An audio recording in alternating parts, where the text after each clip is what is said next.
Three, two, one. Let's go. Here we are. 401 Sports World Network on YouTube. Calculators in the house. 401 Sports World Show. Hey, we're down to the final four in men's college basketball. And calculator, it's time to talk about it today, man. So, but before we do that, though, let everybody know how you doing, man. Greetings and salutations. Uh, the still recovering from somewhat of a gut punch with that Duke loss to UConn because what that did is it kind of froze me out of first place in my bracket. So now, because what it also does is now I could literally drop, and this depends on if Michigan wins, of course. Michigan has to win it all. But Illinois got us there, Mr. 4-1. We had Illinois going to the Final Four. Hey, check the receipts. We have our They two there? previous shows on there. We locked it in and everything. So that's in there. So Illinois did their job, but Duke did not do their job because we had Duke going all the way to the finals. What this does allow though is there's three other teams behind me that actually had Illinois beating Duke. They even went one step further in fading the public. That really kind of hurt me. And these are people that had Michigan winning it all. So I don't look at people who picked Arizona to win, or I just have to match up my picks against Michigan picks. Right now, I'm sitting in third. If everything happens, if Michigan wins theirs, and if UConn wins, I got third place. If Illinois wins and Michigan goes on to win, I literally go from third to fifth. So I'm sixth. I'm sorry, because three people do jump me to third, fourth, fifth. So yeah, I'll go to sixth. Still in the money, but we're there's a $500, $600 type difference that could be in this particular pool that I'm in. That I will be a big UConn fan, folks, because like I said, that's why I needed Duke to win, because Duke had all the things, all the tools to beat Illinois. And when I get into the Illinois UConn matchup, I'll tell people why I'm afraid, Mister 411. Okay, no problem. Well, this episode is to have a brief reflection on the Sweet 16, but mainly dial into this Final Four. Yep, yep. And so with that said, calculator, you can give your overview of what you thought about Sweet 16, and then let's get to these Well, matchups. like I said, Sweet 16 went pretty much as planned. Arizona dominated their matchups. Michigan dominated their matchups.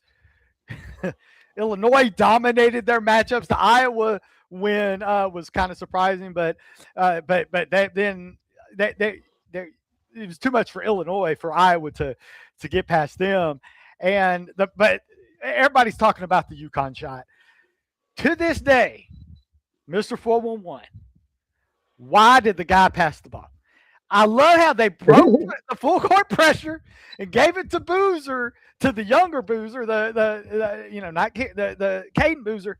Sit there with the ball. It's there's like 4 seconds left. Let them foul you. That's then it's even a more miracle shot. You can set up defense. There was no, and you can make the shots, make the free throws to make it where they can't catch up. So because it was a two shot situations. They were already in the double bonus. There were so many things that would favor Duke. The only thing that you could lose, the only way you're going to lose, Mister 4-1, is if you try to throw the ball, they steal it, and they hit a miracle shot, and that's just what they did. So Yeah. to lose on something like that, very frustrating. But you know what? We regroup. Then, but and how we regroup, we say, hey, there's other ways to get some friendly wagers in there, and the way we can do that is individual games. And what I mean by that is, hey, the UConn Illinois matchup, we're going to hit that boy because we're going to the heavyweight match, the super match, the biggest match is the night game. Everybody knows that. But the 2:30 appetizer, we're going to talk about that because I think there is an edge that we can find. And what I mean now, this is a rematch of these two teams. These two teams, if you remember, played earlier in the year. UConn won that game 74-61. But folks, this Illinois team is a different animal. UConn is an older team. So in November, they were pretty much established. Illinois is a young team. They had just gotten together. They were just gelling together. This Illinois team is different than the Illinois team now. Okay, Wagler's come on, going to be a lottery pick. No longer a freshman, in my opinion, with the way he's been playing. He's been tearing up the Final Four. UConn.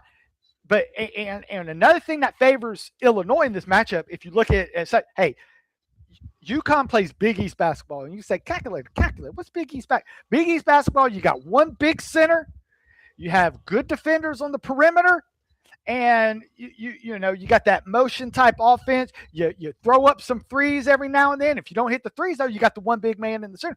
But the thing is, since you're playing against that big, you're not playing Big Ten basketball. What's Big Ten basketball? You might say, calculator. What's Big Ten? Big Ten basketball is multiple big men. And you know what those multiple big men do? They shoot threes. So it's a totally different concept. This is going to be a matchup of styles. The key, in my opinion, is going to be Caravan. He has to hit his three. He cannot have another game like he did. Listen, Mullins bailed him out. Reed bailed him out. Caravan cannot go 0 for 7 with his first 7 shot. He can't pull a John Starks, Mr. 4-1. If for people that are NBA historians, people know what I'm saying with John Starks against Houston in Game 7 of the finals back in the day, where he just couldn't hit couldn't hit a shot, and Houston winds up winning Game 7. So he can't pull a John Starks. He's going to have to be consistent. But the thing is, what I want Caravan to do, listen to me. If you want to keep this close, he is best when he's dribbling the ball into the lane and takes his guy to the hole. He's not a point substitute. But what Caravan needs to do is he needs to play better defense, because Illinois has the big men that can go inside. And I'm sorry, Caravan can be a liability on defense. Boozer ate him up all game. Trust me, Duke didn't lose this game because of Boozer, or the older Boozer, because Boozer had his way. They couldn't. So, but the thing is, now Illinois' got to deal with multiple Boozers for the Illini. You know what I'm saying? So Illinois is going to be throwing Brkovich, and then Page's son, the younger Stojakovic. He's a great driver. So yes, UConn beat him in November, folks. I think Illinois wins. So I think, unfortunately, my bracket is going to suffer because of that. But it's 1.5. So when you look at 1.5 currently, if you want to do the friendly wager game on this game, I say take Illinois minus the 1.5, because this Illinois team is just far superior in every step of the way of UConn. UConn is kind of like a recycled version of Houston. If you want me to tell you the truth, they got the big men inside, but UConn's big men, yeah, Reed was great against Duke, but he's going to have trouble with multiple big men. But Boozer and I mean they did their damage, but they still had limited limitations on the defensive side. Illinois doesn't. So I just think Illinois is going to clamp down. They're going to use their size to impose their will on UConn. And UConn is like Houston, in my opinion, when it comes to offense. They go through cold stretches. Hey, that Michigan State game, if it wasn't for Michigan State being so cold early in the game, Michigan State would have disposed of UConn before the Duke game. So, yeah, they cannot afford to go cold against Illinois, because you know what? Illinois is one of the highest KenPom rating efficient machines in the history of the tournaments with the way they're playing now. So that's why, hey, if my bracket's going to set me up, I'm going to try and make a little something on its edge, do a little hedge bet, because I think Illinois wins the game. And actually, for one, I think Illinois wins comfortably against UConn in this matchup. What do you think? Yeah. Well, a lot of people have this matchup as a tight one, and the 1.5 Yep. will kind of tells you that too. I think that Illinois, it just feels like they're ready to Yep. uh, be that team that you have all these ranked teams, all the heavyweights, and there's got to be this team that comes sort of kind of out of nowhere, not the one seed, you know what I'm saying? But they have the talent, and I think that Reed. I have a feeling Reed may get into some foul trouble, and that's going Yep. to really Because set them of back. the Illinois multiple big guys, they could just Yeah, throw multiple big guy after him, and Reed is going to have to cover.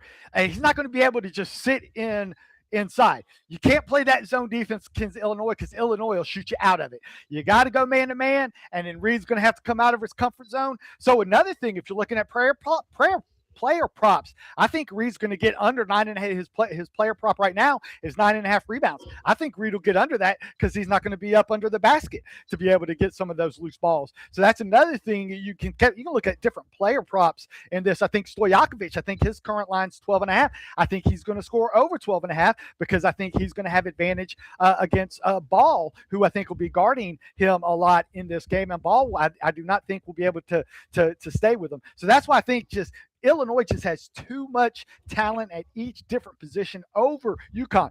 UConn's the older team. UConn's still might have this adrenaline from that shot, but that's the bad thing about not playing the next night. You got a whole week for that adrenaline to wear off, Mr. 401.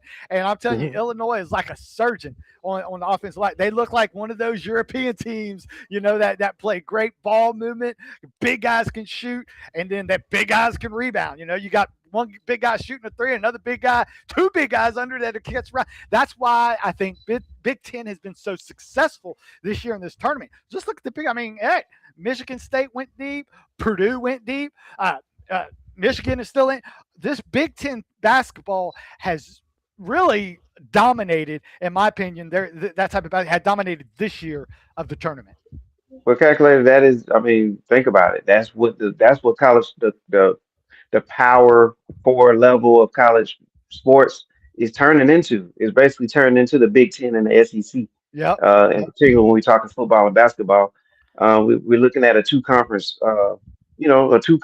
landscape, the Big Ten have done well. And think about this: you still have some other teams out there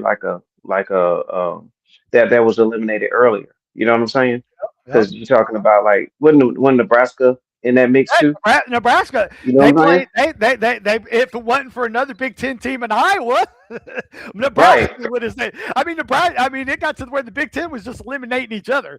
right. Towards the end And because that's it's their brand of basketball was dominating against all those non-conference teams. The way they're going to get eliminated is if they get eliminated by someone from their own right. conference. Right. So you're talking about the depth. I mean, look at that. I mean, key injury to Iowa State. Who knows where they are? Yep. Yep. So yeah, it's all about about the conference. And you mentioned something. You said Illinois looks like a European team. They are a European team. Yeah, if your last name ended in IC, you were recruited by Illinois. They have the itches and Stojakovic's. I mean, they Yeah, have every person named, and then they have Wagler. You yeah, have all those guys that yeah. and then they surrounded them with a super lottery pick in Wagner, and it just they've all come together. And I'm telling you, the only team that can beat a team like Illinois is when if you take a team that plays their best, there's only one team, and this is including Arizona. Michigan is the only team that if they play their best, they can beat an Illinois team if they play their best. And Even what conference are they in? who? Yeah, Big Michigan. Ten. Yeah, Michigan's a Big Ten. Another type of thing. But yeah, folks, I think Illinois does win. Will I be surprised if UConn win? To be honestly, I will be surprised if they win. Just because I think November was a long time away. Take that into account. Don't even take that into account because, like I said, this team is totally different, and they're playing with a lot of, especially since they don't have to play Duke. The only thing that's going to hurt Illinois, I'll tell you this, is probably overconfidence because they're not playing Duke. Hey, UConn's been there. No question. Hey, and actually, folks, if people with memory like myself, UConn was a Walter Clayton Jr. 3 away from going deep last year. They dominated that Florida game. Walter Clayton Jr. just kind of went crazy at the end to beat UConn. So UConn has experience. They have Mullins, who was a 5-star recruit, but even with that, it's not going to be enough to match up with Illinois, in my opinion. So take Illinois, take Reed under 9.5 rebounds, and take Stojakovic over 11.5 points. Those are my All three right. individual side things you might want to do on this particular game. Okay. Well, let's dive into the big boy matchup here. Oh yeah, Main hey, event. hey, hey, because the winner of this one, folks, wins the tournament. In my opinion, it's a shame that they have to meet in the semifinals. But have there been any more dominant teams than Michigan and Arizona? And the question is no. Arizona has had trouble with a couple teams at halftime, and then their depth just wears down on them. But now they're going to meet a team that has the depth to handle them and the big guys to handle them. Arizona has been dominating people in the paint, but they hadn't seen a team that had big men like Michigan. And Arizona hasn't met a team that has a guy as Lindenberg, a guy named Lindenberg. He's my Walter Clayton Jr. of the tournament. I always say I want, and that's why I picked Michigan. If you look at my very first show, one of the things I like Michigan that I mirrored them to that Florida team last year. Multiple big guys in the middle, and they have an elite player that can take over if everybody else gets cold. So yes, hey, Pete's going to do good. Burris is going to do good. Arizona's going to do their thing, but they don't have they don't have the big. Their big guys. They can dominate in the paint, but they're not going to be able to dominate in the paint against Michigan because Michigan they go three deep. Johnson in the middle, Gara in the middle. They got guys that can just wear you down. Johnson, I think, is going to be for Michigan. Morales Johnson Jr. He's going to be the guy that is going to be the ultimate. We already know what Lindenberg can do, right? But if Johnson can pair up with the other two big guys and just slow down the points in the paint, I think that's what's going to get them. Kind of like Michigan, I think is going to be like this bow constrictor. I've always talked about bow constrictor. I think they're going to kind of keep the game close. The big guys, and if the big guys for Arizona can't dominate in the paint, their 3-point shooting can't match up to Michigan. Michigan is one of those teams that can beat you in a multitude of ways. We'll compare them to football. We always like a team that can get those defensive touchdowns, right? The special teams touchdowns, things that can do if an offense isn't going right, defense. Well, Michigan is the same way. Michigan can't beat you up inside. They can shoot the three. If the three's not falling, they'll just give Lindenberg to find ways to create offensively. So I just think Michigan's just going to have too much. Hey, it's going to be a great game. Oh yeah, you might say calculator. What's the spread in this game? Another 1.5 spread. So 1.5. This is another game where I kind of think. I think 1.5 is it sounds about right. This has a 94-90 type game where Michigan just outscores Arizona because Arizona is one of those teams that you just can't stop. The statement you can't stop them, you hope contain them, and I think they could contain them enough and get enough stops to where Lindenberg will make that last shot, and then Arizona will go down, miss a shot. They get the rebound. They foul their guys. Michigan are good foul shooters, and then they put away some free throws to clinch the game. That's why I think the 1.5. I would take Michigan minus the 1.5. But folks, this is going to be a great game because Arizona just has they have a lot of firepower. But Michigan has done that. Michigan, and also what's kind of interesting is the team that beat Michigan was in the Big Ten Championship was Purdue, who lost to Arizona. You could say, well, if Purdue beat Michigan, Arizona beat Purdue, Arizona. I don't think that because every game is different, and I just don't think the scoring from Pete, from Krevis, or the offensive rebounding for Awaka is going to replace, going to be able to offset the threes that Michigan is going to barrage against Arizona.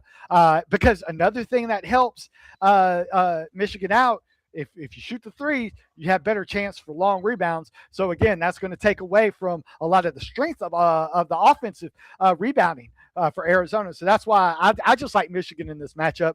Just like Big Ten basketball. Hey, they got an 8-man rotation in Arizona, keeps them fresh. But again, I think Michigan's firepower plus I want that closer. I want Lindenberg. I'm putting my money on Lindenberg to win this game, and that's why I have Michigan winning. And that's why, hey, so what's going to happen, Michigan, Illinois? Again, it's going to be like they played. Michigan has beat Illinois every time they played them this time in the Big Ten because Michigan just has a type of offense that matches up with Illinois. And again, the X factor when Michigan will play Illinois. In my opinion, I have Michigan and Illinois in the finals. Michigan wins again because Lindenberg is the X factor. I'm riding Lindenberg all the way to the money, Mister 411. All right, sounds great, man. And just a little random fact here: if you look at the letters right here underneath some of these teams here, it spells Miami, M-A. Yeah, MIAMI. If you use yeah, those. yeah, yeah, yeah. So And you shout know, out to Miami. What a season, man. To basically what they went like 30-1. I'm talking about Miami of Ohio, by the way, people. yeah, yeah, Great season for them. And they did make the tournament, and it's just kind of ironic. I just saw those letters there. But yeah, yes, man, this is gonna be a great Final Four. Calculator, looking forward to it. Um, you, you got some, it's the power teams that are in it, the typical ones, with the exception of of Illinois, even though they have a history of it, yeah. but they kind of bounced back this year. Should be good, and we'll see what happens, man. We'll see if it all matches up as you say, calculator. That's right. And after everything, you can check back and see what we picked to see how successful we were. Right, Mister 411. Absolutely. That's what we do. And hey, you can check us out on YouTube under 411 Sports World Network. You can check us out on Instagram and on TikTok, Mr. 411. Everything's scrolling across the bottom of the screen there.